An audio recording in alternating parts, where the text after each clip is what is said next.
Says I'm live.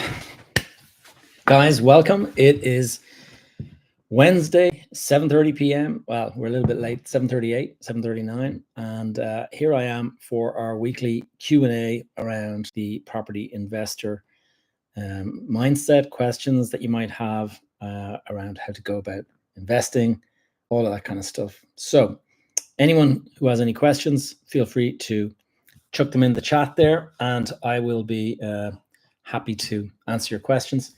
What I'm going to do in the meantime is read out some headlines, as I normally do. I like to read out a couple of headlines that I've picked out during the week.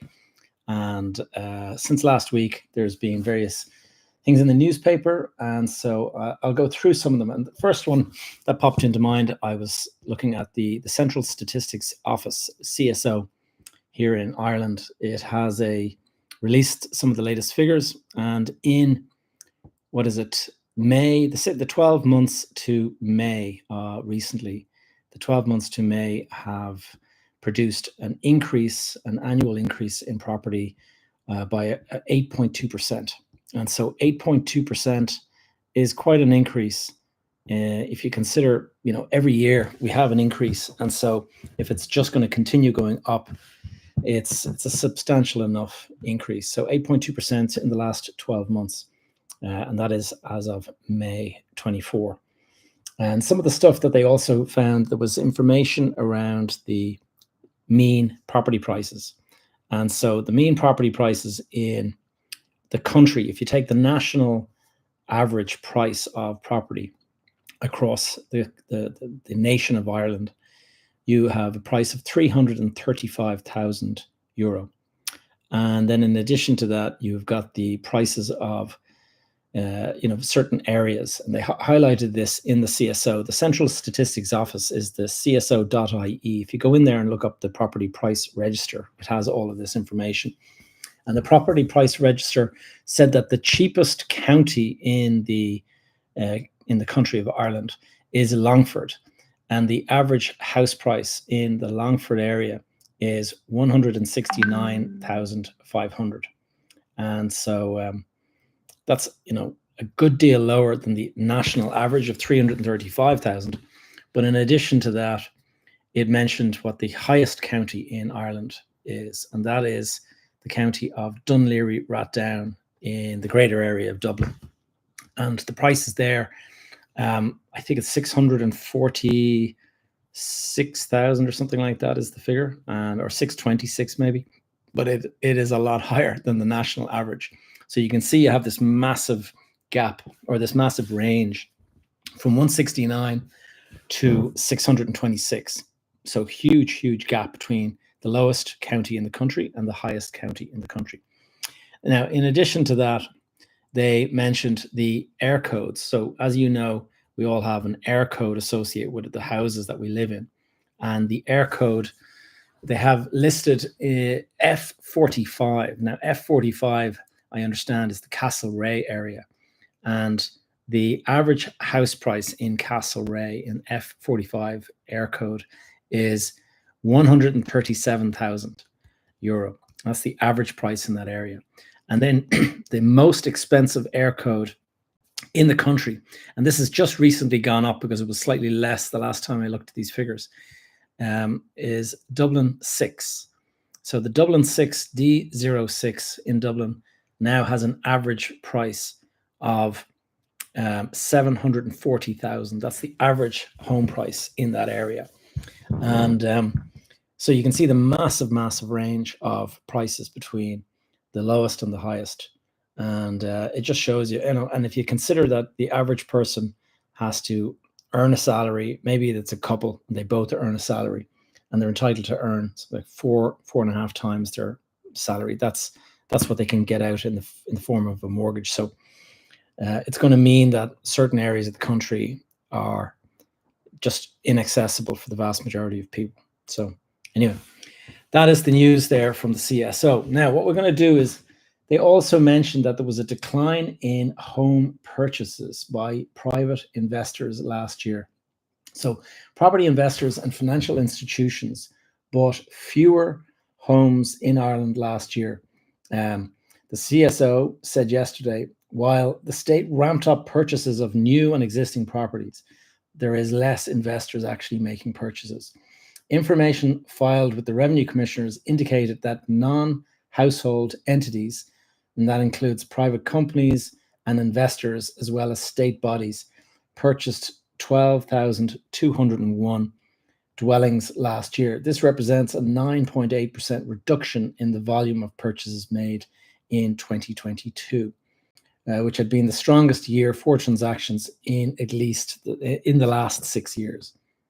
The total value of the properties sold to entities other than private buyers was 4.2 billion spent in 2023, which is a significant sum. Of this, 1.9 billion related to the 5,778 homes purchased by government agencies and state bodies, making them the largest non-household entities in the housing market. So there you go, guys. By the way, if you have questions, be sure to drop them in the chat there, and I will happily answer any questions that you have. We had some great questions last week, and so do drop them in, and I'll be keeping an eye to see if I spot any questions as they come in. We are live on TikTok, we're live on Instagram, and we're live on YouTube. And if you guys need to leave and you want to catch the rest of this call, it's being recorded on YouTube, so just go into my YouTube channel and you'll find it there. So looking for questions. Now, by the way, for you, those of you who are interested in property investing, no matter where you are based, I have a free school community, school spelled SKOOL. And if you go in there, well, if you go into my social media, you'll see there's links to the free school community. So just join that. Completely free, but there's various sort of resources, free resources in there. And it's also a place that if you ask questions, that's where I tend to draw my questions, and I'll prioritize the questions that come in on school. So anyway, we'll go on to the next bit of news that I spotted. And that was, there is a green light. Now, this is something that I spoke to my own mastermind clients about earlier in our call today. But we have green light for a 1 billion expenditure on an extension of DART services to Maynooth. And so permission has been granted for the expansion of rail route 14 months after the original deadline. And so the line to Drogheda and Salbridge to be electrified, and there's also going to be an upgrade for services at Greystones. But what's interesting about that is, you know, the extension of the DART rail service to 600,000 people, trebling the current network, is finally moving forward with a grant of permission to bring DART to Maynooth, County Kildare. The Maynooth DART, first announced almost 20 years ago, has been approved by An Bord Pleanála, with services expected to start running on the line by the end of the decade. So still a little bit of a way off for those of you getting all excited. The good thing about that, though, is that what I've seen, certainly when I saw the Lewis being built out to Cherrywood, and I had land in the sort of Carrick Mines area, and I was explaining this earlier on in our call in the mastermind. We had an acre of land that we were trying to get planning on, and we got planning for 4 houses. And prior, you know, a couple of years before that, you weren't even able to get that many. You were only entitled to build 1 house per acre. And they brought in they removed some of the restrictions, and they said you could build so many houses. I applied for 4 houses in the rear garden, and I got planning for the 4 houses, and it went really, really well. Sold those houses very well and moved on. Now, maybe 5, 6, 7 years later, it was after the crash, bought some land, but what had changed in that interim was that the Lewis line was now operating in this area. And this site that we have bought is right on the Lewis line. So the Lewis line literally goes along the back of the site. And so when you have a Lewis line or a DART line, or, you know, a main bus service or whatever, if you have one of them right beside your site, then the density of your site is substantially higher, because now public transport is not a main issue. And so we applied for permission on that site, and instead of getting 4 houses, we got 33 or 32 units. And now you won't fit obviously 32 houses on a site of 1 acre, but what you can do is you can build duplexes. And maybe what we did in the end was it looks more like an apartment building than houses. And obviously, apartments, as I mentioned on last week's call, they can be a good bit harder to finance because a big block is expensive. When you're building houses, building them in phases, like if you're building, say, 20 houses, you might build the first 5, and then you'll hope to sell those before you're fully constructing the next 5. Now, you'll have obviously started some of the work, but you won't be fully invested in the next 5. And the 5 at the end of the site that are going to be the last 5 to sell, those will take a lot longer to get built, because you're going to wait until you've been paid for the first 5, and then you'll have buyers for the second 5, and then you'll go on. So your debt is retained at a kind of lower level. Whereas if you go and build an apartment building, you have to build the entire thing in one lump, and that is expensive. And so think about the cost of all of those houses or all of those apartments in one go, and you have to wait till the building is fully finished, and then you can put it up for sale, and then everyone gets the keys pretty much at the same time. And so you get repaid for your loan in one lump instead of in drips and drabs.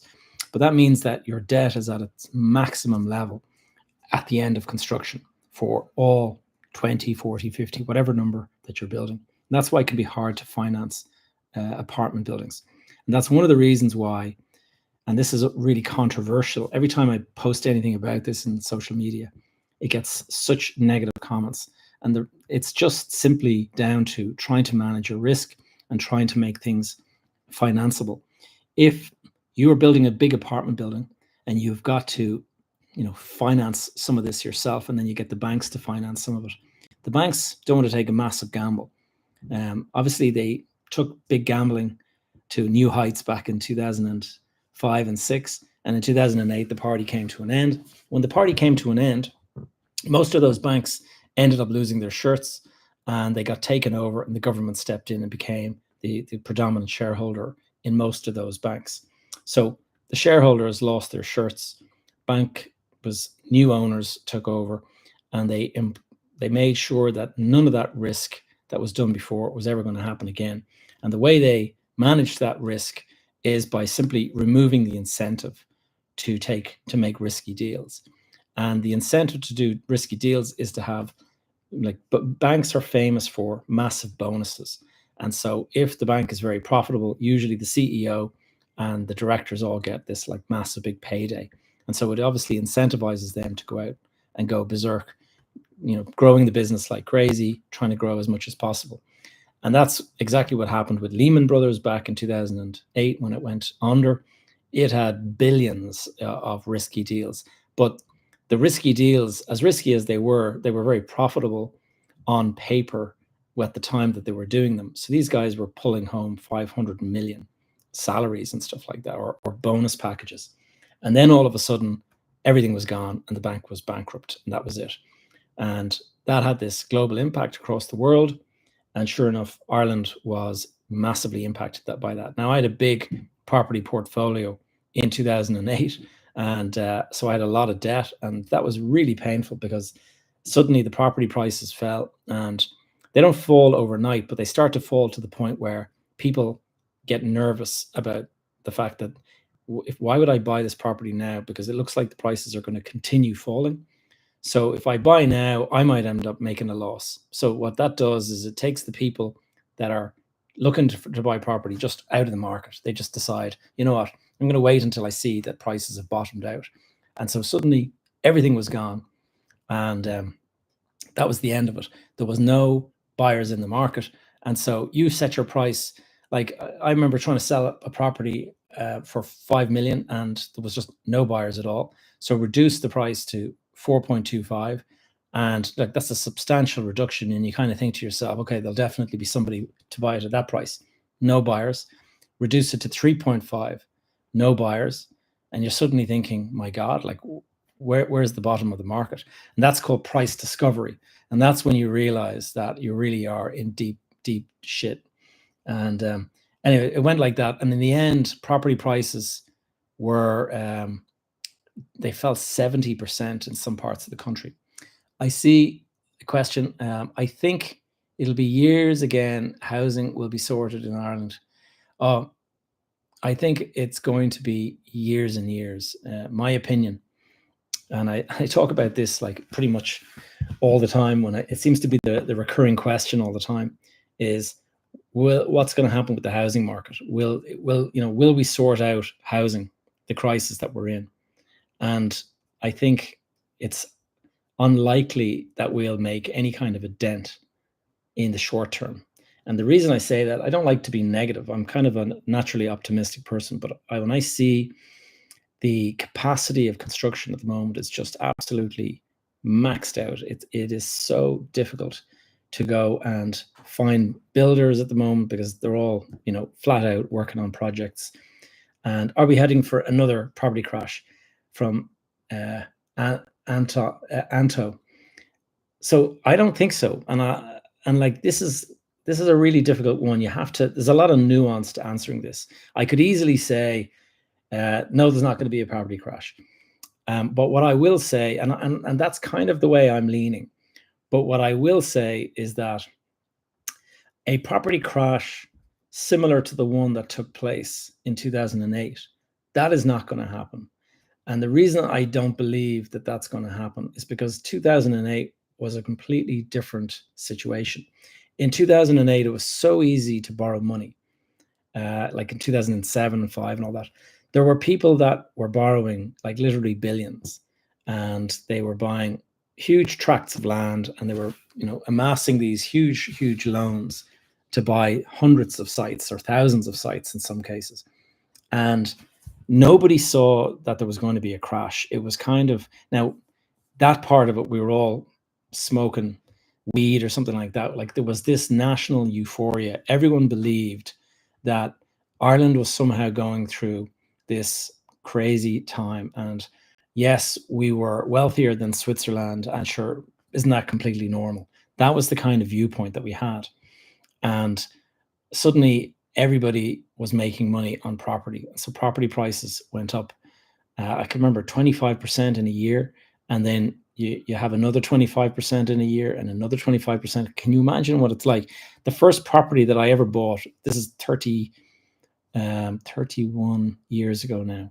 I bought my very first property, and I was only a young lad, but I managed to get the money together. And when I bought that property, it was 85,000 for the property.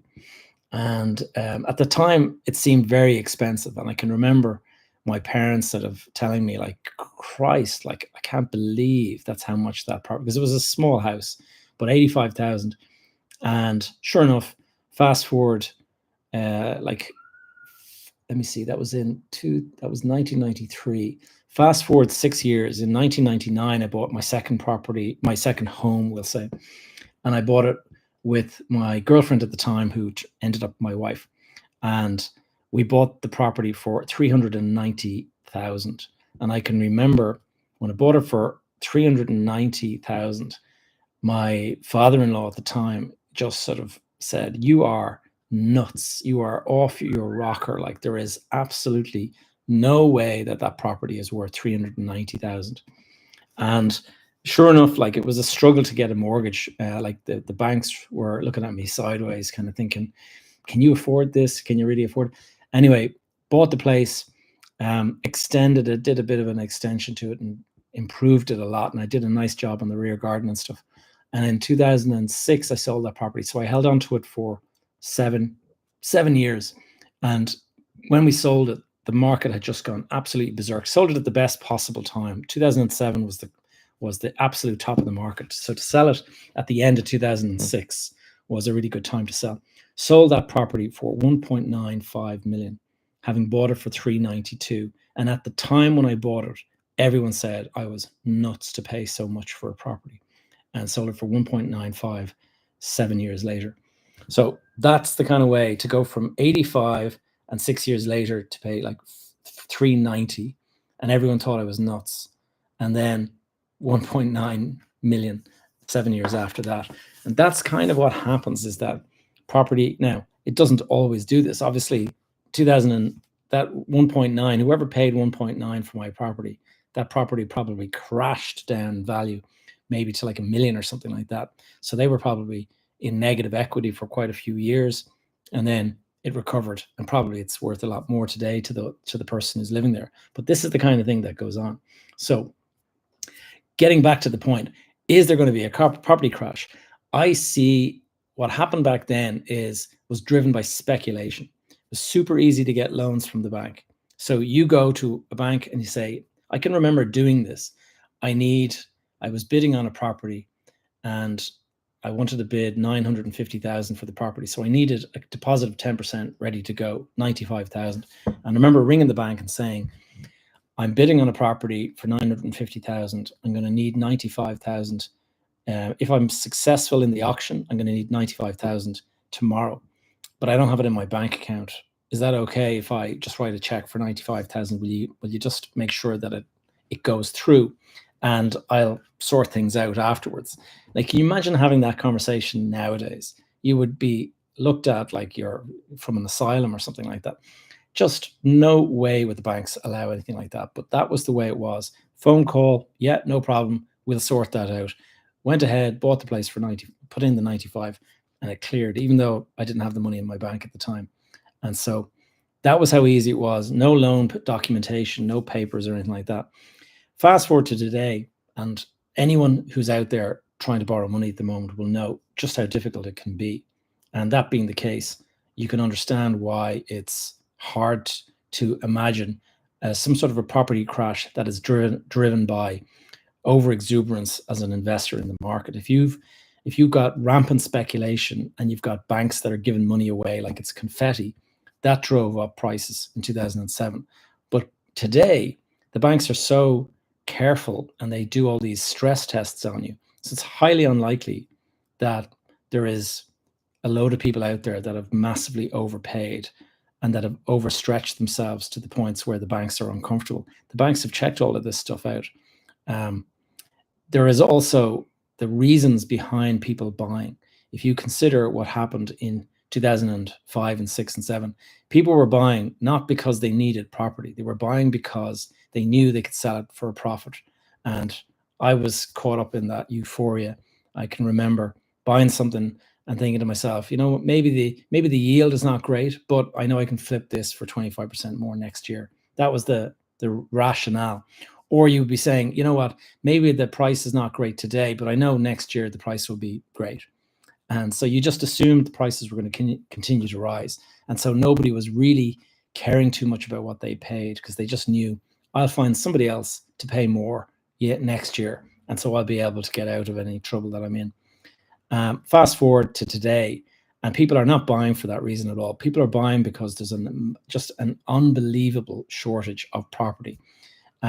If you look at the figures that are being produced by various parties out there, it's anywhere from, we're currently building 34,000 units a year. And the estimate is that we need to be building somewhere between 50,000 and 85,000 a year. So we are either way off or massively off. Like one way or another, we're just not meeting that demand. And so whilst that would just bring stability, if we were building, say, 65,000 houses a year, if we were to double the current capacity that we're building at, you would have balance in the market, not a flood and all the prices would collapse. That would just bring us balance. And so when you think about that, you kind of say, crikey, then in that case, you can see why prices continue to rise, because there's just that demand. In fact, if prices were not where they already are and people had more money to borrow, then you could see prices rising even faster. I think there is actually this natural restraint on us all because of the central bank rules around your mortgage borrowing limits. If the mortgage borrowing limits weren't what they currently are, I think it's 4.5 times your salary now. A year or two ago, it was 3.5 times your salary. But you go to other places, like if you look at the boom in China that has caught Evergrande and all of these different huge companies, and like China's going through a massive property crisis at the moment, and it's similar to our 2008. But I can remember reading about guys that were buying property and they were borrowing 50 on the basis of 50 years, 50 times their earnings. So they were borrowing more money than 50 years worth of income for themselves to buy a property. And it makes no sense at all. When you say it, you kind of think, are they lunatics? But that is the kind of property boom that's been going on in China. And that's why China is in an absolute kind of complete and utter mess. And people were buying apartments in China. They were buying them because it was just something that people did. They didn't put money into stocks and shares in the traditional way people would as a pension. They bought a property. They wouldn't even rent it out. They would just keep it and they would sell it knowing that it's going to go up in value. And sure enough, nowadays, I think there's an estimate that there is 80 million apartments in China, more than they need, 80 million. And so they're basically flattening entire cities and just blowing them all up and knocking down all these buildings, because there's just no way that there's ever going to be people moving into them.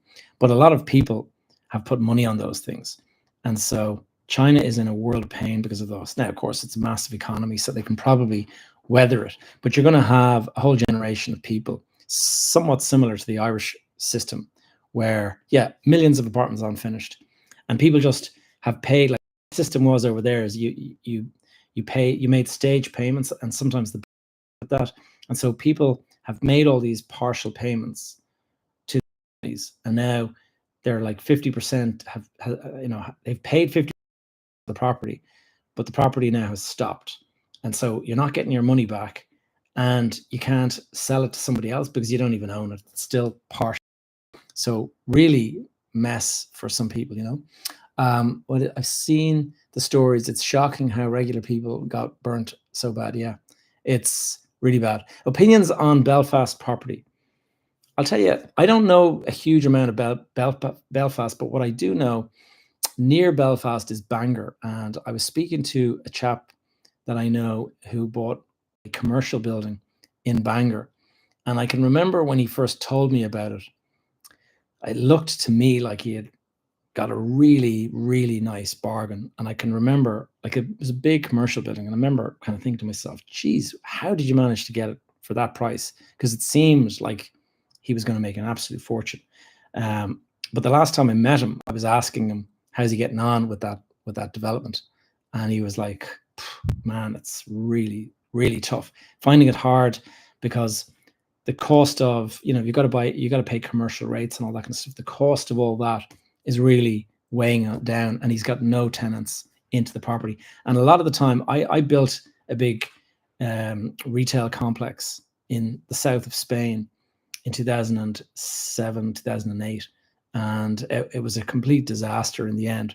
But I went down there thinking I knew it all and started looking at, I bought 40 units in a shopping complex, and I was going to fill them with all these fantastic shops and make it a real luxury kind of shopping area. And it faced out onto a beautiful marina, so there was going to be boats pulling up, and it was going to be a real kind of high-end luxury place. But I realized after the crash of 2008, when I was deeply in the middle of this project, people were coming on I saying, would you go and, would you like to rent this shop? And they were like, oh, well, I'll rent the shop, but how am I going to fund the fit out of my shop floor and all that kind of stuff? Will you give me the money to do that? And by that stage, I realized that was what was going to be required. But you go and speak to some of these luxury places, and they want to spend like $1.5 million fitting out a store because they want, marble floor and just everything to be kind of really snazzy and stuff like that. So very difficult. Now it's a 2-bedroom apartment in the middle of Belfast going for 65 grand. Very tempting. See, 65 grand sounds good, but it means nothing to me in the context of, like, what I would be looking at is, what is the rent? What is the normal passing rent for a property? And then I'll tell you what I think about the price at 65 grand, because if you're paying 65 grand and you're comparing it with, say, prices in Dublin at 300 grand or whatever for the same 2-bedroom apartment, then it looks like you're getting it for an absolute bargain. But are you buying it to live in it, or are you buying it to rent it? Because if you're buying it to rent it, then you're going to need to get a rental return. And let's say using it, if you're getting 1,000 a month, then you're doing pretty well, because that's approximately a 20% yield. So that sounds like a great bargain. But if you're getting 500 a month, then it's a 10% yield. And interest rates, you're probably borrowing at around 8% from the Bank of England at the moment. And so if you're borrowing at that, then the margin of profit there is a little bit smaller. Now, will the prices rise? Maybe they will. And so maybe buying it at 65. If you can buy at 65, it does sound cheap, but it's all down to how much you can rent it for. And if you can get a decent yield that gives you a nice, wedge between what you're paying in mortgage interest and capital and what you're receiving, that would make a big difference. Can Irish people buy properties up north and do the HMO strategy? Well, you can buy properties up the north, yes. You can buy them anywhere. I've got clients in my mastermind that are buying property in Liverpool, and a couple of the guys have bought in Liverpool, and they've turned it into either a HMO or they've gone into serviced accommodation, SA as they call it. And they have people that are, there's deal sources that will find a deal for you and stuff like that. So you can do that, and that's not an issue. The question, though, was do up the HMO strategy. One thing you've got to be aware of here in Ireland. So I did a podcast during last week on HMO strategy, and if you haven't actually seen or watched that podcast, you should go and find it, because I talk about all of these little nuances about HMO strategy in Ireland. HMO in England, they've been doing it for years, and it is actually like it's regulated in the UK, and anyone who is buying property in the UK to do it as a HMO, they know that you've got to, you got to do it to certain regulations. It's got to be built a certain way. You've got to go and get permission to do all that kind of stuff. Like, it all is highly regulated. Here in Ireland, there is none of that. And so you might sort of say, wow, big opportunity then, pile into the market. The problem you just have to be careful of is that just because it's not regulated today does not mean it won't be regulated tomorrow or at some stage in the near future. And so the advice that I would give you, if you're going to go down that road, is to, get the HMO regulations from the UK and open them up and read it and understand what are the regulations in the UK. And that would give you some kind of an insight into what the regulations here in Ireland may be if they bring it in at some point. And what you want to make sure is that at the very minimum, you are going to have room sizes that are going to be permitted. Because one of the big problems is that I know in the UK, the rooms have to be a certain size. And so if you're, let's take the traditional Irish system. The traditional Irish system is that there's a master bedroom and then a larger bedroom, and then there's what we call the box room, and that's the room that is pretty pokey, small. Usually the stairs, eats into some of the room with the sloped floor, and so they build a wardrobe in that part of the room and stuff. You will have a look at a house like that. That box room is not really habitable according to the regulations in the UK for renting it to somebody as a HMO. So you got to be careful that you don't buy a place, turn it into a HMO. And the thing about HMO is that it is profitable. You'll definitely make money turning a standard house into a HMO, and you'll make a lot more income on it than you will normally. But what you have to be careful of is that you don't overpay, because that's your strategy. And what I mean by that is that if you're going to go and buy a property and it's going to be a buy to rent, and you're just going to simply put a family into it, then you're probably not going to be able to secure the property, because the rent you're going to collect from that family is just not going to allow you to make the money you need. And you'll be competing against people who are trying to buy that house as a home. And so there's an emotional component to that decision. And those guys will outbid you, because you're trying to get a return, they're trying to get a home. And so But if your plan is to turn it into a HMO, then you look at it with a different light. You're not looking at a family renting it and paying you $2,500. You're looking at, okay, I can turn it into a HMO and maybe I'll get $5,000 a month. Suddenly it looks more affordable to you. And so maybe you can outbid those people. But at some point in the near future, if HMO is regulated, and if suddenly you find that now you have to go for planning permission for it or something like that, and suddenly you're not allowed to use it as a HMO, then maybe the chance is that you might have overpaid for it, thinking that you'll be able to get that high return. So you always have to just be a little bit careful about, looking at a strategy and thinking it's absolutely foolproof. I do a lot of thinking around resilience and stuff. After I went through an absolutely horrendous time in 2008, I was massively in debt, and because I'd been doing really, really well in 2005, 6, and 7, took out loads of debt, had loads of assets, thought I was very rich, and then suddenly massively negative. And so now I look at everything through the lens of sort of saying, okay, how could this go wrong for me? And when you do that, you start to see kind of potential risk here and there.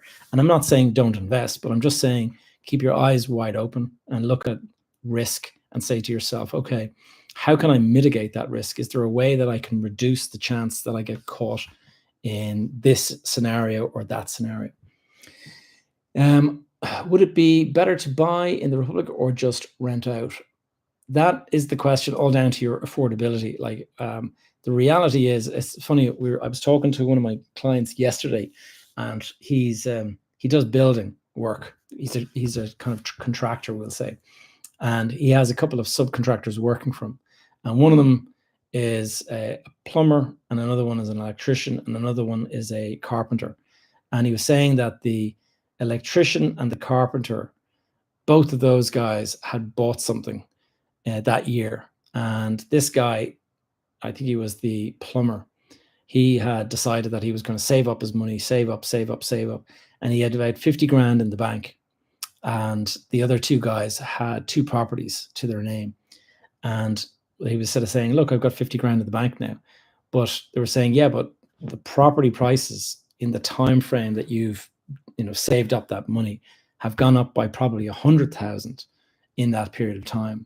And so have you actually done well for yourself? Probably not, by delaying that decision. So you have to kind of think about it. If you're looking to rent, it's always helpful to look years into the future, I think, because a lot of people are saying, okay, I have a job and I'm living in this particular area, and that's all fine. You're in that particular area today, but what's to say that you decide you get a better job and you're on the other side of the city? Do you now want to live there and have to traverse the whole city? Some people will buy because it's close to where they were brought up and living near their parents or something like that. So that's a different story. But if you're a young person living in the city and you're sort of saying to yourself, this is great, I can buy a place, but then you get the bug to go and work in London or somewhere in a few years' time, and then you got a place in the city centre and you're thinking, crap, now got to go and look after this, I got to do all this. So you got to think about whether or not you want the flexibility of just being able to move around. Now, renting is very difficult in this country, so most people would prefer to buy rather than rent, but you do have to lock yourself into a long mortgage and things like that. I had a friend that lived in the UK, and he was renting a place. Like he did really well for himself. He was on a really big salary and stuff. He was renting a place, like a big 5-bedroom house or something like that. And I can remember his rent was exceptionally high. It was like, I think he paid something like 10,000 a month, pounds sterling. And I can remember when he told me he was paying 10,000 a month. I remember thinking, are you crazy? Like, why wouldn't you just buy a place and like put 10,000 a month into the mortgage, or, and he was saying, but like, I can give the keys back and I can leave in the morning. And that was his view of the complete freedom that he had. And you might say to yourself, well, I'm happy living here and stuff. But that guy, I can remember we were having breakfast in his house. I stayed over, and the next day he was saying, oh, I've decided I'm moving to Dubai. And I was like, what? And he's just like, yeah, like big project over there. Don't want to be trying to manage it from London. So told the landlord we're moving out in a month's time, and organizing movers to put our stuff into storage and on the next plane to Dubai. And that was it. And he can make that decision because he was renting. Whereas if you've got the house with a mortgage and all that, you're going to start worrying, like, am I going to be able to pay the mortgage while I'm living abroad? People are going to move in. Are they going to wreck the house? And his view was just, look, I can make more money just having that flexibility. I can make more money just, doing business rather than having a property and worrying about whether or not that's making money as well. So there's two sides to it. I'm a mentor to a number of different property investors who work with me either on a group basis or one-to-one, and it's those guys they've made the decision they want to invest in property in Ireland, and they want to kind of do all this stuff. So that decision is made. But if you're on the fence and you're thinking, should I buy, should I rent? Have a think about, like, where do you see yourself in 5 years' time? Do you see yourself going abroad to live and maybe not coming back? Or do you see yourself always coming back because maybe you have family living here? All of that stuff comes into it. Are you going to make a profit on it? Yes, probably you will, but there's other ways to make a profit. And I was talking to one of the clients I'm talking about there. He has a pension, and he was going through his pension returns the other day. The pension returns are 17% in the last 12 months. And we were thinking about that return and saying, if you had a property portfolio, would you be looking at a 17% return? Chances are no, not in the last year anyway. And so it does, there's horses for courses. You really have to think about all this. Would it be better to buy in the Republic? Okay, next question. Ireland is going very hard to make profit if I invest back in Albania. Oh yeah. Well, you see, if you compare any country to another country, like, there's an entirely different economic system there and all that. So you really have to think about it. Like, I looked at Spain, and I went and I invested in Spain, and I regretted investing in Spain because I lost money doing it. But if you were a Spanish person and you were looking at Spain, you might have already known that it was overpriced, and you might just have. So whenever in your local market, in your case, you're talking about Albania, and so Albania better than I do. So I can't give you advice on Albania, but I do know that there are certain countries where there is, corruption and things like that. You've obviously got to be careful of that. When I bought in Spain, I see my video here has gone very slow for some reason. Yeah, we're back. When I bought in Spain, there was huge corruption in Marbella. At the time, there was a mayor in Marbella called Jesus Hill, and he was the mayor of Marbella, and he did a lot of stuff to make it a great place. But he was also apparently, like, just incredibly corrupt, and there was brown paper bags going for everything, and there was people that were buying apartments that had no planning permission. And I know a lot of Irish people went down and they bought holiday homes in certain developments, and it was all black paper bag kind of stuff. Here's cash, you can have this, and they don't have any planning permission.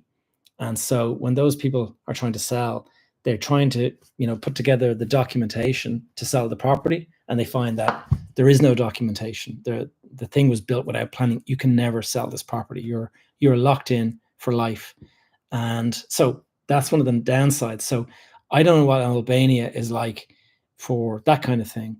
Maybe it's all under control, but if there is anything like that, just be careful to buy it correctly so that you actually have the ability to, like, if you're buying it as a home, that's different. If you're buying it as an investment property, then make sure. Advantages and disadvantages of investing in commercial property. Okay, that's a good one, because I have been investing in commercial property for about, I bought my first residential property 31 years ago, and I bought my first commercial property about 20, maybe 21 years ago. And it's, okay, so first of all, let's go and look at the rental stuff. Those of you who are investing in property for residential purposes, we'll say, you will know, if you're reading the newspapers, that the RTB, the Rental Tenancy Board, they're the people who control, the landlord and tenant kind of relationships nowadays. Everything goes through them, and you have to register and stuff. And you have to sign a lease. Landlord has all these obligations around that lease. So if you buy a property and you want to go and put a tenant in it, you're the landlord. You are responsible for pretty much everything that happens in that property. So the tenant moves in, and there is a lightning storm, and the lightning hits the roof and it knocks a big hole in it. You are responsible. You're the landlord. You go in there and you go and patch up that roof at your expense. So that's the first thing. The next thing is the toilet is broken, it's leaking or something like that. You're the landlord, in you go, fix that. The washing machine stops working. You're the landlord, go in and replace the washing machine, put in a new one. So you get my point. You're responsible for everything as the landlord in a residential thing.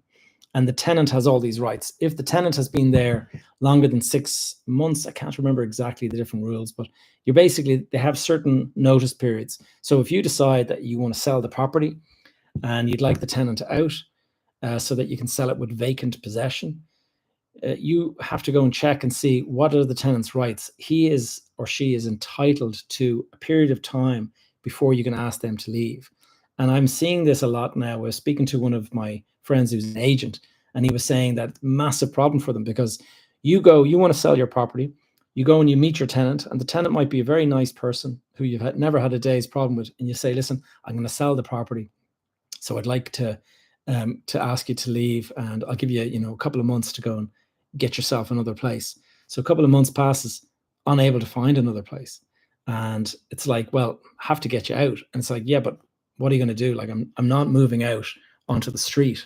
And so suddenly you're in a situation where, like, it's a decent person, so you can't kick them out in the street, but they are finding it impossible to find somewhere to move to. And therefore you're stuck, unable to sell it. So now there's a scheme where the tenant can actually apply to the local authority or the government, and they can actually get help. They can get assistance to actually buy the property. So that means that the tenant doesn't have to move out. Question is, do you get the value for the property from that person that if you were to put it for sale in an auction or something that you would get? So that's another thing. But we're talking about landlord of residential property versus commercial. I'll open it now to the commercial side. When I run a load of office buildings as part of my job, and the office buildings they'll be rented to, say, a big occupier, and that occupier will have signed for the entire building, and they might have signed a 20-year lease or a 15-year lease, and they're paying rent for the next 15 years. But that lease is called an FRI lease. That's a full repair and insure lease. And what that means is that tenant that is moved in, they pay you on the first quarter of every month. First quarter they pay you, and the money comes in advance, and they have to insure the building, and they are fully responsible for everything that goes wrong in that building. So if there's a hole in the roof, they fix that. If there's a broken window, they fix that. Whatever goes wrong, they're responsible for that. When they move in, they will likely move into a building that is, we put in new carpets, we put in ceiling tiles and things like that, new lights. So the place will look shiny and new. They move in and they say, oh, well, we want a meeting room over here. And so they'll put a meeting room in, and then the boss wants to have his office over there. So they'll put in an office, and they'll create kind of a couple of rooms and stuff, maybe for meetings and things like that. So they split up the space. And then at the end of, say, 10, 15 years, whenever they move out, they say, okay, we're going to be moving out now. Can we give you back the keys? And we say, yeah, you just have to return the space back to its original condition. And that means they have to take out all of the rooms that they created, the meeting rooms, everything like that. Anything that they did has to be ripped out at their expense, and everything has to be put back to its original condition. And so in the case of us, what normally happens is that the tenant doesn't want the hassle, and so what they'll just do is they'll agree a price with us for us to go and take that responsibility. So, and it can be quite substantial. Like it wouldn't be unusual to get 100,000, 150,000 of a payment from somebody, and that's for them to walk away, and we'll go and take the space as it is. and we will probably rip it all out, and it might cost us more than that. But sometimes you take the money, and then somebody comes along and says, "Oh, I like that. I like those meeting rooms the way they are," and so we actually end up holding on to the money.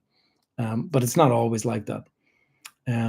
So other questions: what should the average person do in Ireland's market, where you could only afford one or two houses? Well, you see, you've really got to think about it. Oh yeah, thanks. The HMO podcast was great, Gavin. Are you going to do another one? Yeah, I did part one. I'm going to do a part two with a bit more detail. This dude is waffling. Okay, thank you. The next thing I'm going to talk about is the commercial lease. You can see the big advantage there, but where it's really interesting, the difference between residential and commercial is that you've got, when you're buying a property that is say a home or a house or something like that, one of the issues that you have is that the way they value houses is that they take the adjoining property and they say, right, there's a 5-bedroom house that sold for 250,000. The one next door, that's approximately what it's also worth. And they might make some adjustments for, slightly different configuration. Maybe it's newer, maybe the central heating system is upgraded or something, but it'll usually be a little bit of an incremental difference. But when it comes to commercial property, it's all based on the rental income. And so I can remember buying a property that was vacant and paying 600,000 for the vacant property. And I split it up into a couple of smaller units, and I rented out those smaller units.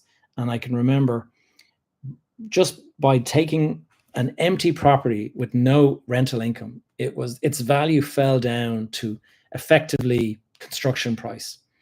But by me filling it with a tenant, and those 3 tenants that I got into there, they started paying rent. It took maybe a year to go and organize all of that. But at the end of the year, maybe 18 months, would say, I sold that property for 3.75 million. So like well over 3 million profit. You would never be able to do that with a residential property. Like if you were to buy a house and split it into 3 smaller houses, you're not going to sell it for 3 million profit. And that's the difference between commercial and residential, is that the structure of the lease is massively advantageous, because it is the way it's all based on the rental income and the yield that people are willing to pay. And now, in a bad market, I would not have got anywhere near that money. But because it was a hot market at the time, it was possible to go and make a huge profit. Now, to go back to that question, well, if you can only afford to buy 1 or 2 houses, you really need to think about where you're buying. And the reason I say that is I have seen people going into, like, there's one of my clients in the coaching business is based in Carlow, and he bought some properties in Carlow. And I can remember him telling me the prices. He paid like 290 grand or something, or 390 grand for a big old house, like a kind of an old period house. And he bought it and he turned it into something like 15-room HMO. And he's getting so much income from that HMO that he's getting something like 27% yield a year. And so within just over 3 years, the price he paid for that property, he recovers every penny of it in the form of rent. So 3 years. And that's not far-fetched. That is just buying well in, say, a country location. And he had nobody bidding against him for that property. He just happened to kind of see an opportunity and he went for it. Now, you go into Dublin and try and do the same thing, and you'll pay, huge money for that. You just won't be able to do that same transaction there. So where you buy is key. But that is also one of the big risks. If you buy in a rural location, you could find that the properties that you buy are just not attractive to people to rent because it's a long way from anywhere. And so things like transport, if there is the ability to jump on a train or a bus or something like that, that makes a big difference. Otherwise, your tenants must be car-borne. And so if you have to go everywhere with a car, that is obviously something. If you buy in a really remote place and it's hours to the nearest, or like an hour to the nearest town or something like that, that's pretty remote. You're unlikely to get a good price for that. You're waiting for somebody to come along that just happens to be the one person who would be interested in that. Whereas if you buy in an area that is maybe rural, but it's near to, say, a factory, or it's near to some sort of tech company that's located somewhere near that area, suddenly you've got a big workforce that are looking for accommodation in that zone, that sort of area. Then it's possible. So look at the different areas, have a think about where exactly you're buying, and that can make a massive difference. There's people in my program that are, in their mid-20s, that are, they're going after their fourth property. And then at the same time, you've got other people that have never done anything like that because they live in an area where it's just very expensive and they don't see any value. Is the market in the not saturated? Surely the bubble will burst.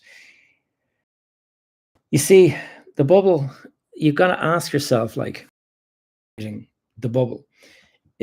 We have a population now over 5 million, and they're estimating that the population could hit 7 million by 2037, I think it is, or something like that, 2057 or 47. I can't remember the exact date that they said, but they reckon that the population is heading for 7 million people in the next, say, decade and a half or something. And so where are they going to house those people? And that is based on predictions that are based on the amount of people that are coming to the country for work. And if you look at the UK now, that after Brexit and stuff, the UK is no longer seen as this great country to go to, where it's like a jumping off place for Europe. If you're living in the UK and you got a visa for the UK, it doesn't give you a visa for the rest of Europe. And that is a big issue for, say, people that are thinking of coming to work. Like, there's a lot of people that would come from India, and they would have gone to England and they would have gotten a job there, become a doctor or whatever, and spend a couple of years there, make some money, then go back home maybe. But you've got people now looking at the UK and saying, well, if I go there, I'm locked into the UK. Whereas if I go to Ireland, I can travel to Spain, France, Germany. Like, you've got the whole of the EU open to you. So that is a big attraction. And so I think that is one of the reasons why Ireland is attracting more and more people. Also, look at all the companies that come to Ireland for our tax benefits. Like, all the big tech companies have a base here in Ireland. So that makes this place really like a big employment engine. And so that is another reason why people will continue coming here. Those big companies will continue to grow, and so they'll continue hiring people.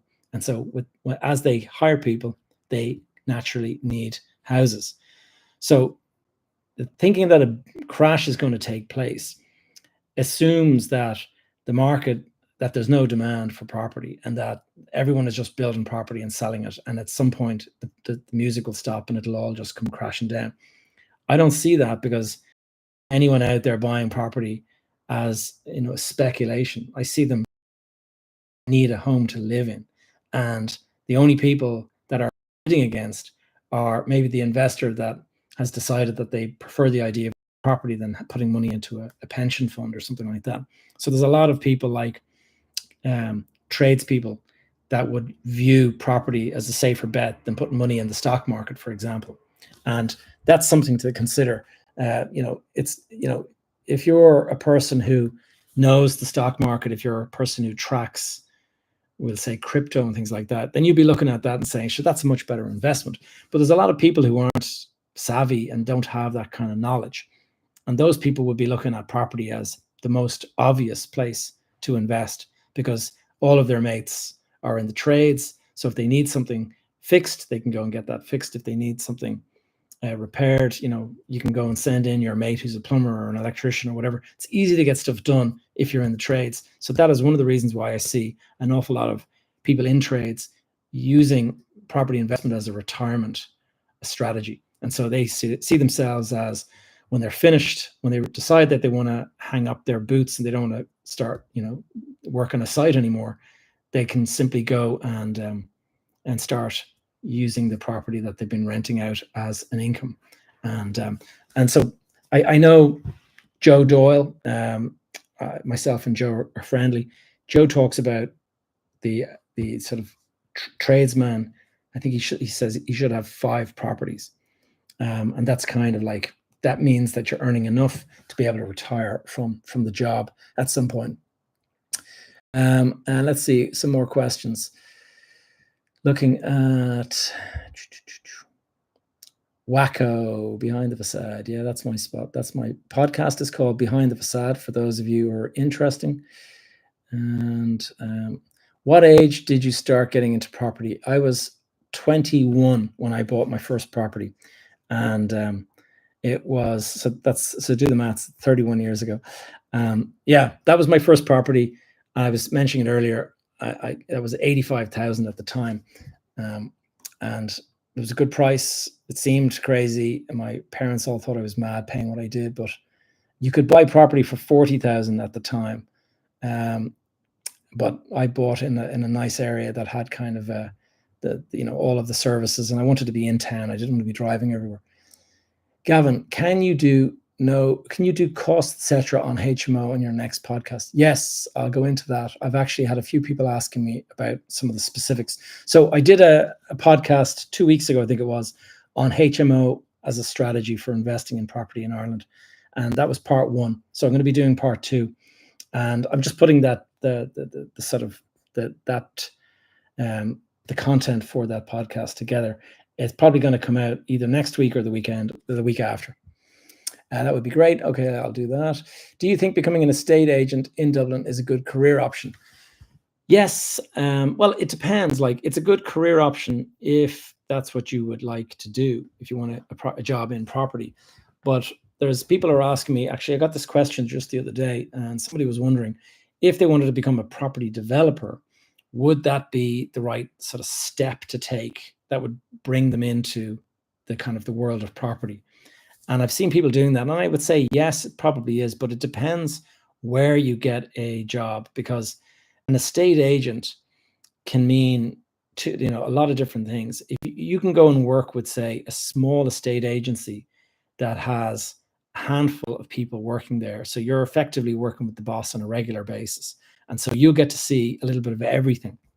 So you'll meet clients, you'll be showing properties, you'll be doing all this. So that there is real hands-on work, and that allows you to learn the ropes pretty quickly.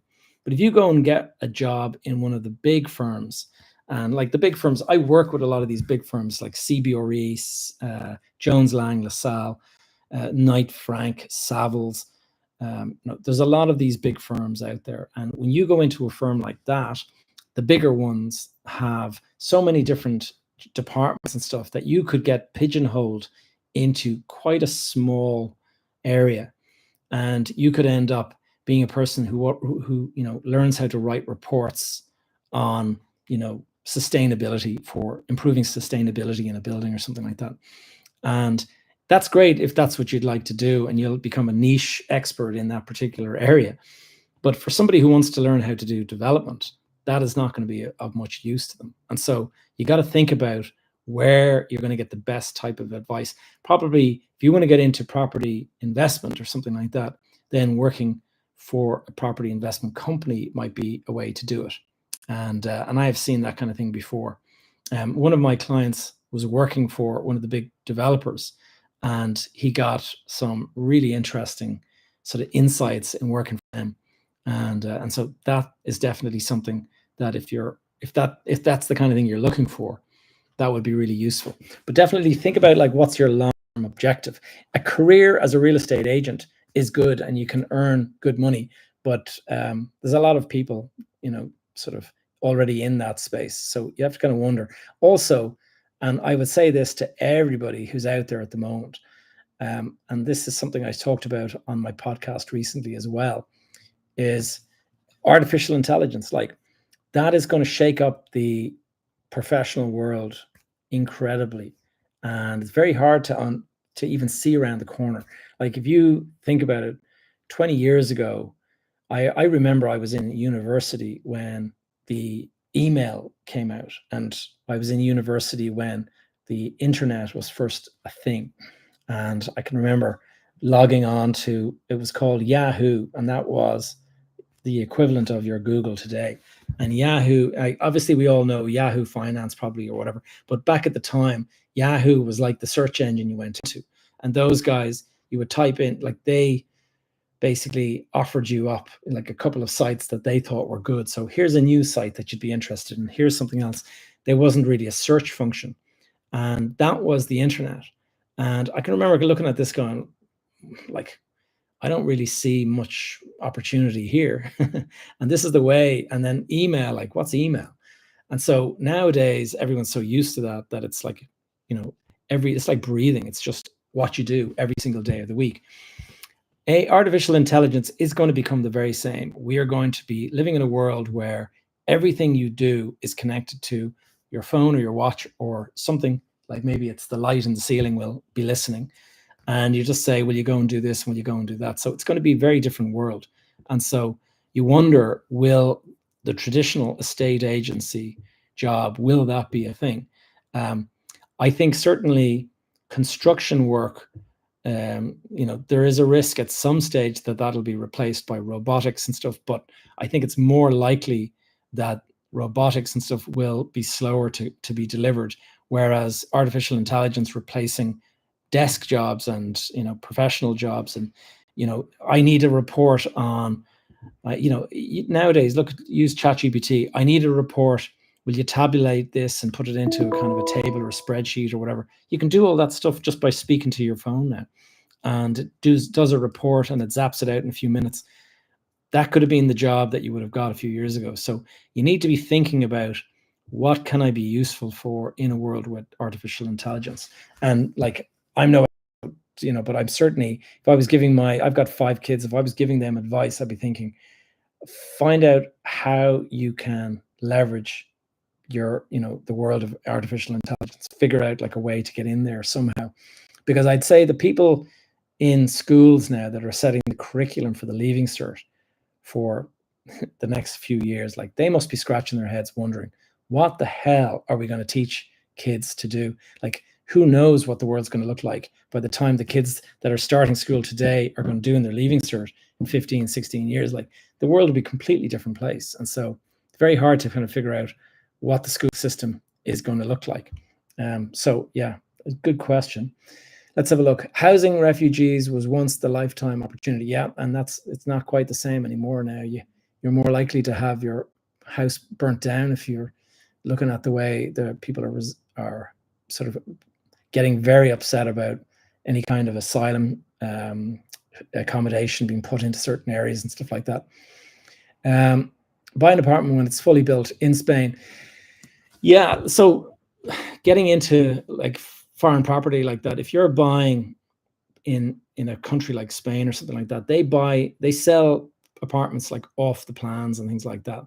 But if you're buying off the plans, somebody's asked me about this before. If you're buying off the plan, the problem with off the plan is that you have to fund that out of your own resources. You can't get a mortgage or a bank loan to stage pay a house in Spain. Now, maybe I've spoken to a guy in Dubai, who a friend of mine I went to school with, and he's a real estate agent in Dubai, and he was explaining to me that they have a certain system in Dubai now where a certain amount of the payments can be made over time and stuff like that, but you still have to come up with a substantial sum of money yourself, and so it's difficult to buy off plan. Whereas if you're buying the traditional way you're buying here in Ireland, you would buy the property with the help of a mortgage, and when the property is finished, you're handed possession of the property, and at the same time that you're doing that, the mortgage company is handing over the money to the builder, and they're handing the title deed. So it's an exchange, money for the title deeds. And so the bank now has the title deeds, and you move into the property, and as long as you make the payments to the bank or the mortgage company, everything is fine. But in Spain, if you're buying in stage payments, then there is no way to fund that until the property is built. Then you can go and get a mortgage. But if you're doing those stage payments, it's quite difficult. I remember discovering this for myself when I put a deposit down on a place, and then 6 months later I had to put another 15% in. And I can remember thinking, wow, 15%, like, that's a lot. And coming up with that, and then another month later, I had to go and come up with another 10% or something. And it was every time it reached a certain milestone in the construction. So foundations, you pay so much. When it gets to first floor, you pay so much. When it gets to second floor, you pay so much. When the tiling starts or when they enclose the windows, you pay so much. When the roof goes on, you pay so much. And so you're incrementally paying, but you don't own any part of the property yet. You only own the property when the property is built and you're handed the keys and the title deeds, and then it's your property. But you've paid for the whole thing by that stage. Whereas at least the system in Ireland, I think, is probably a little bit safer because you're unlikely to be caught. Like, say if that company goes bankrupt whilst the property is under construction, like you've maybe paid 50% of your money in, and now the company has gone bust. So there's some risks there. You have to be careful. Have you ever invested in original art? Yes, I did buy art over the years. I didn't, like, I think probably the most I ever paid was like 4,000 or something like that for a piece of art. But I always liked buying art.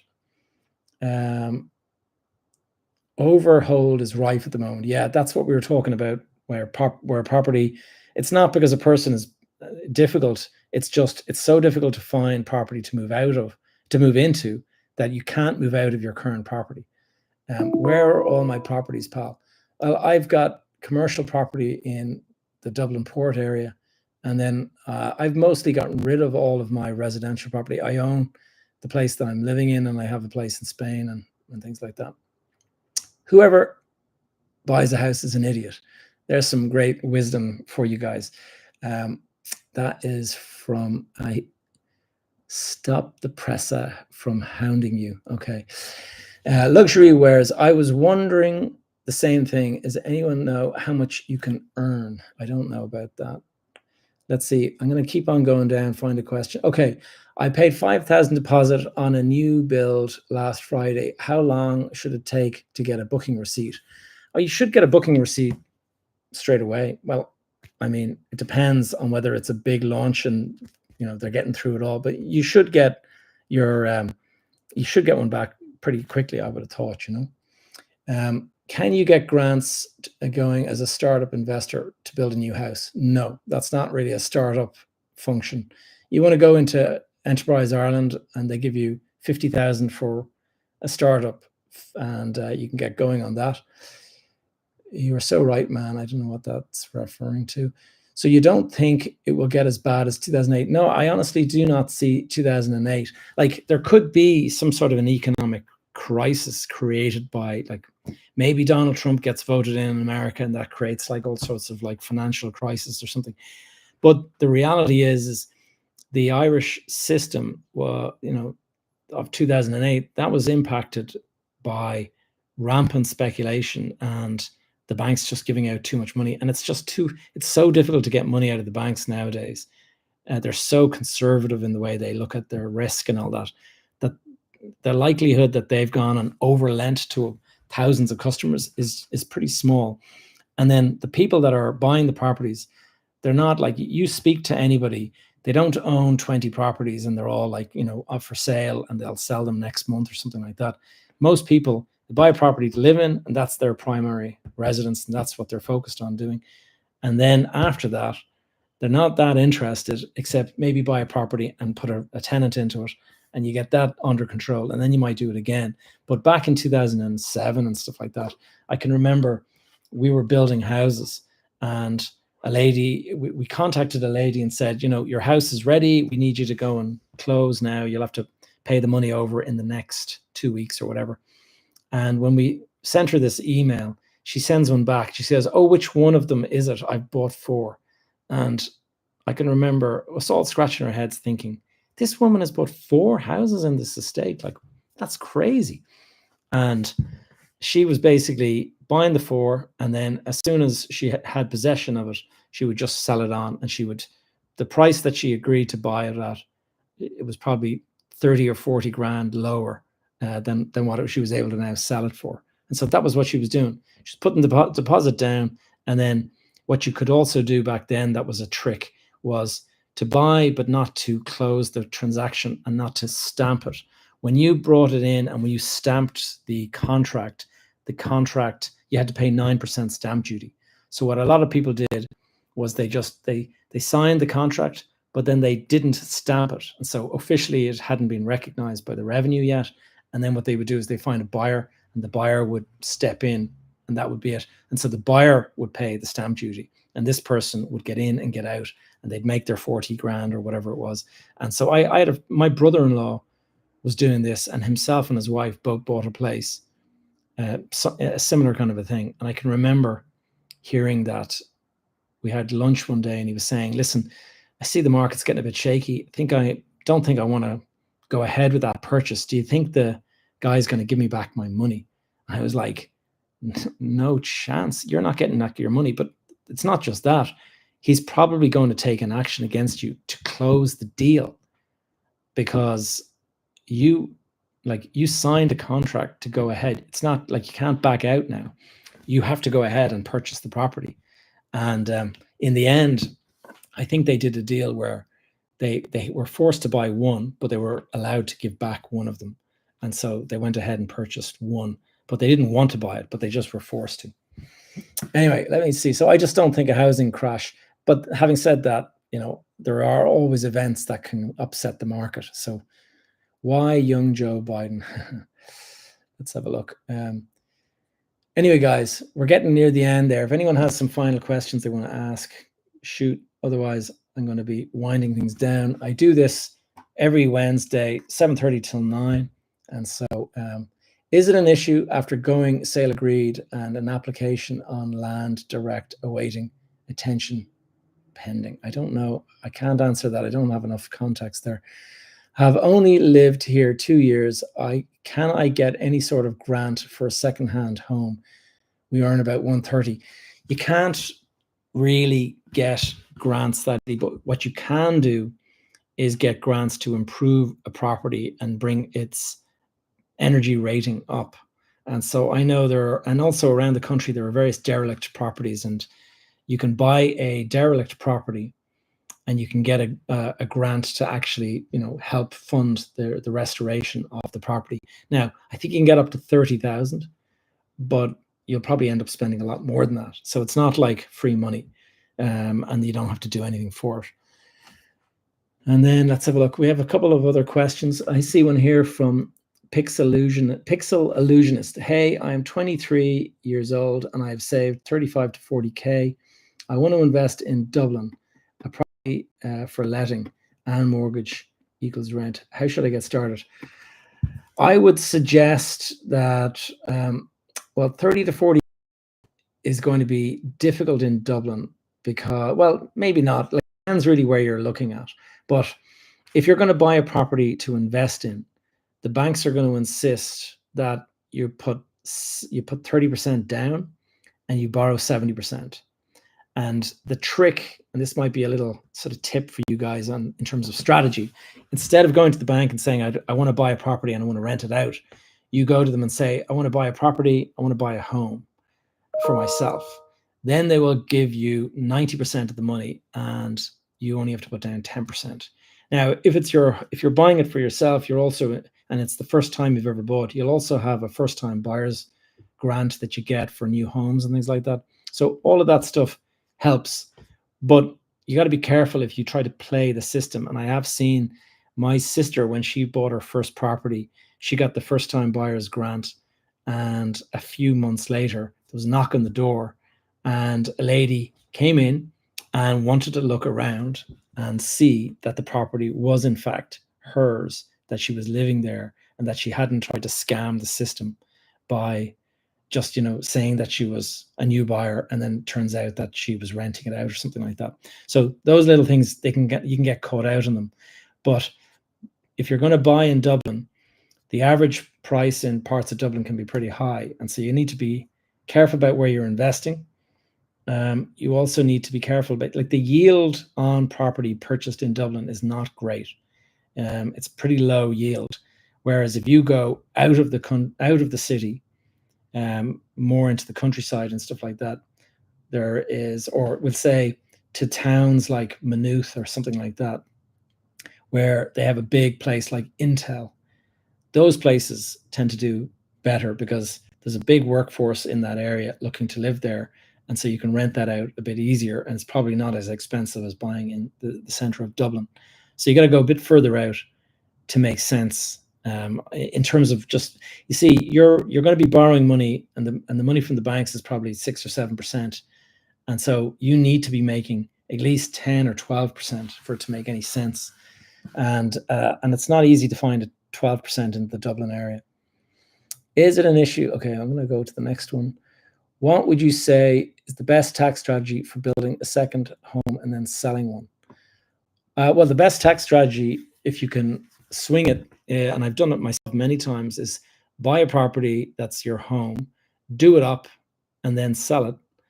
And when you sell it, it's tax-free because it's your home. And you move into another property and you go and do it again. And I mentioned earlier in the call that the second property that I purchased was way back in 1999, and I paid 392,000 for a home in Clonskee. And at the time, my father-in-law thought I was off my rocker. He thought we had massively overpaid, and did up the property, did a nice job extending it and stuff like that. Sold it 7 years later for 1.95 million. And I can remember, like, head blown, like over $1 million profit, not a penny of tax to pay on that because it was my private home. And so that is a way, that's probably the best strategy. After that, then people look at creating companies. The best way in terms of paying no tax is to put it through a pension. If you have the ability to invest through a pension, that is the best way, because it's completely tax-free, anything that happens inside your pension. So when you buy property in your personal name, you're going to have to pay tax on it, and about 50% of everything you earn is going to be taxed. And so that's not great. And then when you put it through a pension, zero on everything, zero tax. If you sell it for a huge profit, zero tax. So it makes a lot of sense to go down that route. So guys, it's gone 9 o'clock. That is pretty much it. I'm winding things up now. And I see a couple of questions. I'm going to finish with these questions, okay? Is buying materials in Northern Ireland cheap, or is there no difference? I think it probably is a bit cheaper, but I honestly don't know. That's something that you could do a little bit of investigation into yourself. So would be selling my home, going abroad for a year, and rebuild at home work.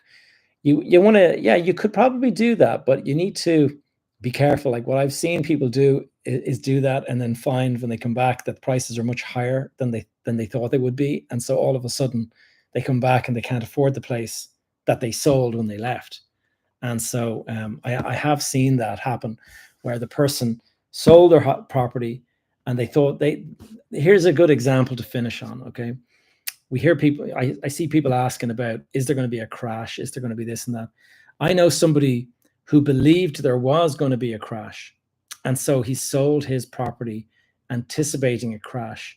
And he sold it about 9 months before his new home was built. And he sold the property. And when the new home was built 9 months later, maybe a year later because of delays in construction and whatever, he moved into his new house. But the person who bought his house the year before sold it that same year, so like a year later, sold it for like 500,000 profit, and moved into another property that was much bigger. And so the guy who thought it was going to be a crash sold his property early, and the person who bought it made a 500,000 profit by the time the person was moving into a new property. And so, you know, it just shows you that you got to be careful imagining, like, it might have been a sensible strategy if the market had crashed at the time, but you got to be able to live with those decisions. How would I find the yield? The yield on the property is easy. You take the rent, the annual rent, and you divide it by the price of the house.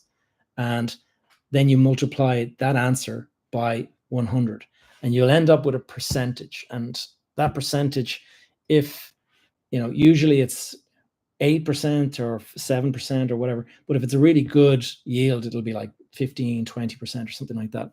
And so just, let's say you're looking at a property and it's 24,000 divided by, we'll say the purchase price of the house is 200,000. That'll give you a figure. and then multiply that by 100, and that'll give you the yield. And it's a simple way to do just I look at everything on that basis. I look at everything very quickly. I can tell if there's a good yield or not. And if the yield is, 20% or something like that, that's a really good deal. But if it's, 7 or 8%, it means that you're probably going to be having to support the mortgage from other sources of income. One last question. Should we wait as the prices are already inflated, or will it never go down? Who knows? But I would say the likelihood is if you wait, prices will be higher later. Like that's the likely direction of travel. But as I said already, all it takes is something crazy to happen, like a terrorist attack in New York City again, or something like that, and that could spook the market and it could drive prices down for a bit. But then prices will come back because, so there's always the chance of an event, but the likelihood is prices will just continue going because of the amount of demand. So guys, that's it. Hope you've had a good one. Hope this has been helpful. I'm back here same time next week. So I hope you guys will join me next week. And so there you go. Have a great one. See you soon. 91 people on the call and I'm ending it. Should I really? Take care, guys. Yeah, these are popular. All right. Thank you all for joining me. How do I end the stream? There we are.